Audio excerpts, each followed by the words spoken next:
I teach media studies, I teach tool blog, I teach video production, but actually my forte is art and science.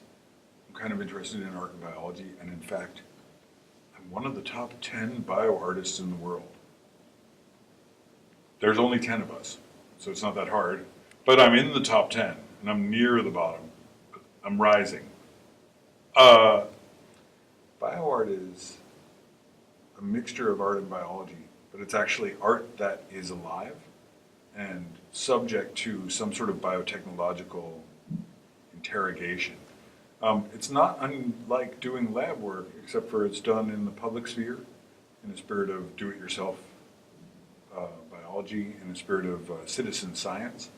And in some ways, because it's not science, but citizen sci-art, or citizen science art, it allows for it to not be just propaganda for science, but instead to allow people to understand some of the ethical dilemmas of things like animal research, embryonic stem cells, transgenics, like genetically modified organisms, and also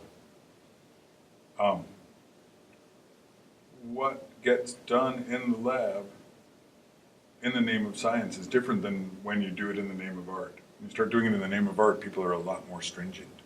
For some reason, if it's for research to try to make better shampoo or something, if it's for production, it's a lot more permissible than when someone's just sort of like, I think I can warp this organism to make a new kind of sculpture.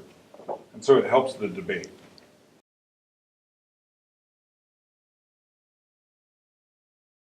Oh my God. I've been all over the world, to tell you the truth. I've taught in the Netherlands, I've taught out in San Francisco, I taught in Western Australia, um, I've taught down at NYU, at CMU, all over the place. I actually ended up here in a lot of ways because I'm from here, and I'm a single parent, and I have aging older parents, and I'm a single child, like an only child. So I have parents that are about 75, and a child that's about almost 10, he just turned 9. I sort of needed to support my family. That's the craziest answer, huh? For a job. It's not so bad. Um, uh, I had just finished my doctorate, and I've gotten a book deal, so I'm working on that. And it's kind of like, what would you call it? It's a decent job. I mean, it's like a place, it's bread and butter, but it's also like, I think they actually have an appreciation for their faculty, strangely. It's I think they do pretty well by us. And I don't know. I haven't spent a lot of time working consistently. I've had like a rambler's life. I grew up in Woodstock. I mean, you have to remember, like, Jimi Hendrix was my babysitter. So for me, it took me till around now, like in my 40s, to be able to sort of consider a year ahead as an option. And I don't think that's bad. I'm sort of like on the slow track to success, and everything's working. I'm not in a rush. So I'm kind of like, I think I'm just pacer. I'm kind of a pacer. This guy is too, my son. So I think I'm kind of a pacer. I think I'm sort of a pacer. I might just be a pacer. Don't you agree?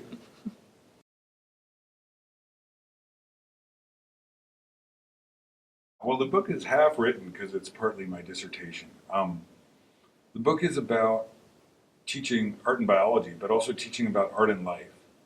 And you won't believe this. Are you ready to try and edit this? The Vastal is the name of the book.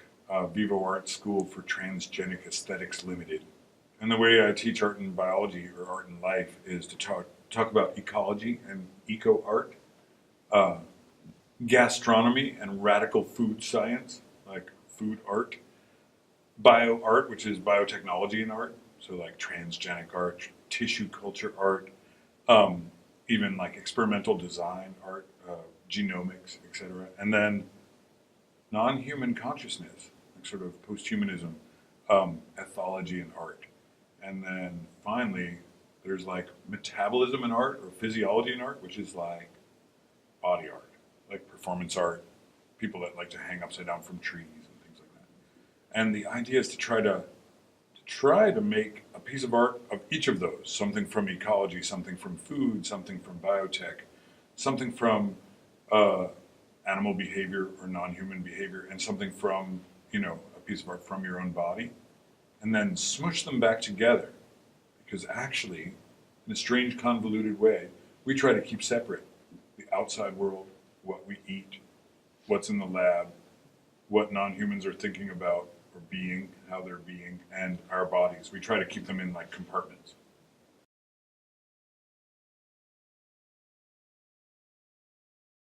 All I'm trying to do is actually bring the debate into the sort of colloquial way of speaking. So all I'm doing is I'm going to the public and saying, here's how new reproductive technologies work. Here's how transgenics works.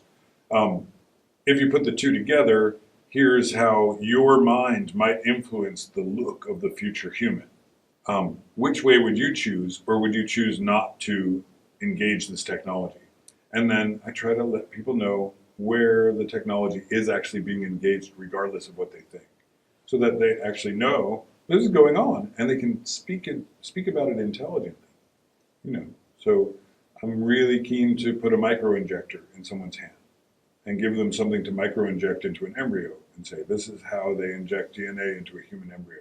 They use this tool, they look through the microscope, and they put this tiny little small bored needle into the nucleus of a cell, and they inject a picoliter of viral load. And people are like, what? And then I'm saying, here's the microinjector. Here's a small embryo. Here's a microscope. Look inside and inject it, and go ahead and put a little bit of, something inside of something. And strangely, this is the weirdest part. People want to do it, even if they're critical. Even if they have a critique, most people are like, I can try it? Unusual for Fox Talk. Yes, unusual for Fox Talk. Unusual for Fox Talk.